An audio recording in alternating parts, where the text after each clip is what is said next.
আসসালামু আলাইকুম রহমতুল্লাহ। সুপ্রিয় শিক্ষার্থীবৃন্দ, মেকানিক্যাল ইঞ্জিনিয়ারিং চ্যানেলের পক্ষ থেকে তোমাদের সকলকে জানাচ্ছি আন্তরিক শুভেচ্ছা। এই ভিডিওটা তৈরি করছি দশম শ্রেণীর শিক্ষার্থীদের জন্য। 2025 সালে দশম শ্রেণীর ইংরেজি বইয়ের 42 পৃষ্ঠার সমাধান নিয়ে আজকে আলোচনা করব। Class 10 English first paper, unit 4, events and festivals, listen to May Day, page 42, activity টি। এই ভিডিওটির ডিসক্রিপশনে এবং পিন কমেন্টে প্লেলিস্টের লিঙ্ক দেওয়া আছে, সেখান থেকে তোমাদের যার যে বিষয়ের ভিডিও দরকার খুব সহজেই দেখে নিতে পারবে। Page 42, activity D. Now read the completed passage in C silently and answer the following questions. তো সি নাম্বার অ্যাক্টিভিটিতে যে প্যাসেজটা ছিল সেটা হচ্ছে আমাদেরকে সাইলেন্টলি পড়তে বলা হয়েছে। কোন প্যাসেজটা? আমরা যে অ্যান্সারটা লিখেছিলাম খালি ঘরগুলো রাইট ফর্ম ভার্বে ব্যবহার করে, যারা দেখোনি গত পর্ব থেকে দেখে নিতে পারবে অ্যান্সারগুলো। তো ওই প্যাসেজটা তোমাদের আবার পড়তে বলা হয়েছে নীরবে, এবং তার আলোকে এখানে 3টা প্রশ্ন আছে, ওগুলো অ্যান্সার করতে বলা হয়েছে। 3টা প্রশ্ন কী কী? Do you think Tania's monthly salary is enough for her work? Is the factory safe enough for the workers? Why do you think so? Do you have any suggestions for safety of factory workers? If so, what? 3টা প্রশ্নের answer আমরা দেখব। তার আগে হচ্ছে আমাদের এই যে প্যাসেজ যেটা রয়েছে সি নাম্বার অ্যাক্টিভিটিতে, এই প্যাসেজটা একবার দেখে নেওয়া দরকার। ঠিক আছে, চলো প্যাসেজটা দেখে নিই। তো এই হচ্ছে অ্যাক্টিভিটি সি। এই প্যাসেজটা দেখতে বলা হয়েছে, কিন্তু এটা কিন্তু আমাদের কমপ্লিটেড প্যাসেজ না। কমপ্লিটেড প্যাসেজটা আমরা দেখবো যেটা আমাদের কমপ্লিট করা আছে। Tania is a poor garment worker. Tania হচ্ছেন একজন গরিব গার্মেন্টের কর্মী। She works in a big garment factory in Gazipur. সে গাজীপুরে একটি বড় গার্মেন্ট ফ্যাক্টরিতে কাজ করে। She lives in a slum with a few fellow worker. সে তার মতো আরও কিছু গার্মেন্টসের যে কর্মী আছে তাদের সাথে একটা বস্তিতে বাস করে। স্লাম মানে কি? বস্তি। She works 8 hours a day on a monthly salary of টাকা 3000। সে দৈনিক 8 ঘন্টা করে কাজ করে এবং তার মাসিক বেতন কত? মাত্র 3000 টাকা। She does overtime to add some more money to her income. সে তার ইনকামে আরও টাকা বাড়তি টাকা যোগ করার জন্য ওভার টাইম করে, মানে তার যে সময় কাজ করার কথা, ধরো ধরো সে 9টা থেকে বিকাল 5টা পর্যন্ত কাজ করবে, কিন্তু সে কিছু টাকা বাড়তি পাওয়ার জন্য বিকাল 5টা থেকে দেখা যায় রাত 10টা পর্যন্ত কাজ করে, ওভার টাইম করে। তো if she can save something she sends it to her father to support the family.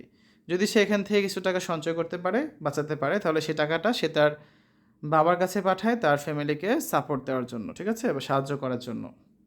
তো one day Tania was busy doing her work in the factory. একদিন তানিয়া তার এই ফ্যাক্টরিতে হচ্ছে কাজ করায় ব্যস্ত ছিল। Suddenly she heard someone shouting fire fire. তো হঠাৎ সে শুনতে পেল যে কেউ আগুন আগুন বলে চিল্লাচ্ছে। The workers were panic stricken. তো যে ওয়ার্কাররা ছিল, গার্মেন্টসের কর্মীরা, তারা সবাই হচ্ছে কি প্যানিক অ্যাটাক হয়ে গেছে, মানে সবাই হচ্ছে ভয় পেয়ে গিয়েছে। কী করবো, মানে হতাশা, বুঝতে পারছিল না কী করবে তারা, হঠাৎ করে চমকে হয়ে গেছে। Then everyone began to rush to the stairs. এবং সবাই তখন দৌড়ে সিঁড়িতে নামার চেষ্টা করছিল। There were not enough staircases in the factory building. তবে এই ফ্যাক্টরি বিল্ডিংয়ে হচ্ছে পর্যাপ্ত পরিমাণে সিঁড়ি ছিল না। So some workers were trodden under foot. Trodden মানে কি? চাপা পড়া। তাই কিছু কর্মী হচ্ছে গার্মেন্টসের কর্মী, তারা তাদের মানে অন্য কর্মীদের পায়ে নিচে চাপা পড়েছিল। Others were injured in some other ways. এবং অন্যরাও হচ্ছে অন্যান্যভাবে ইনজুরিতে পড়েছিল বা আঘাতপ্রাপ্ত হয়েছিল। However the fire brigade arrive there in minutes.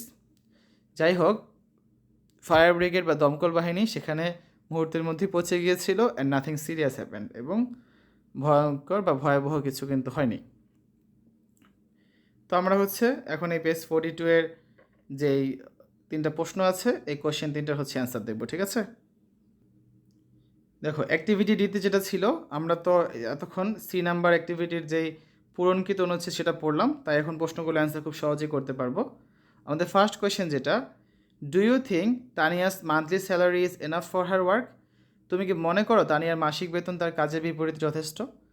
তানিয়ার মাসিক বেতন কত ছিল? মাত্র 3000 টাকা, এবং সে দৈনিক 8 ঘন্টা করে কিন্তু কাজ করতো।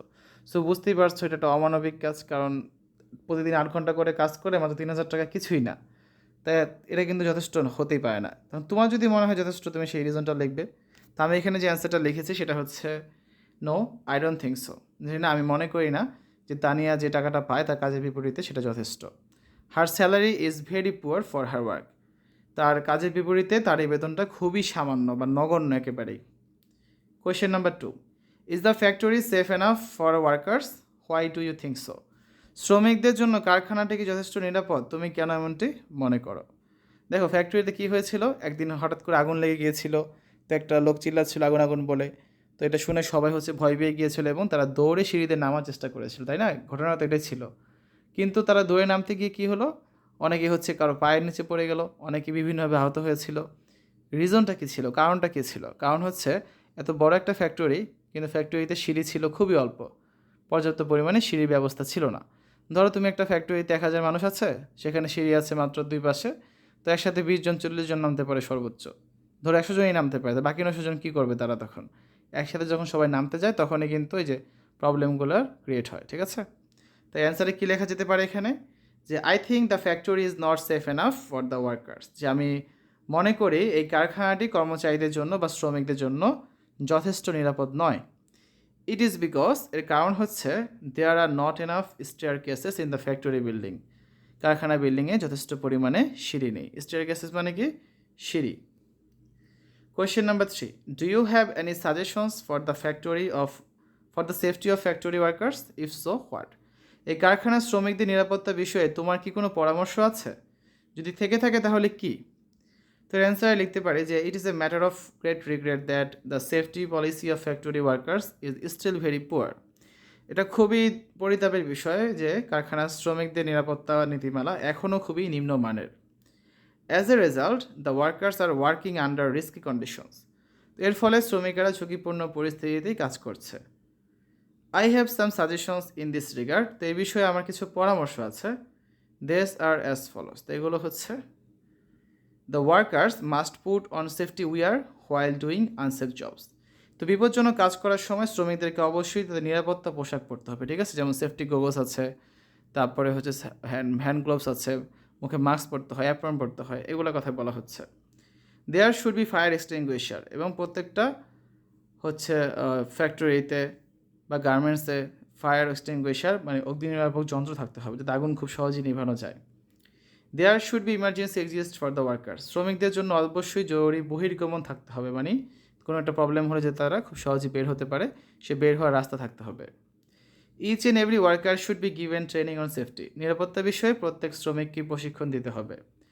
The factory owners should have life insurance policies for the workers, শ্রমিকদের জন্য কারখানা মালিকদের অবশ্যই জীবন বীমা করে দিতে হবে। I think following the above mentioned suggestions can ensure safety of the factory workers to a great extent. আমি মনে করি উপরে উল্লেখিত পরামর্শগুলোর অনুসরণ কারখানা শ্রমিকদের নিরাপত্তা অনেকটাই নিশ্চিত করতে পারবে, ঠিক আছে? তো এই আজকে আলোচনা। আগামী ক্লাসে আমরা lesson 3 International Mother Language Day part 1 এই লিসনে অ্যাক্টিভিটিগুলো সমাধান করে দিব। এতক্ষণ তোমরা দেখেছ দশম শ্রেণীর ইংরেজি বইয়ের unit 4 lesson 2 page 40 activity D এর সমাধান। আশা করি আজকের এই ভিডিওটি তোমাদের কাছে ভালো লেগেছে।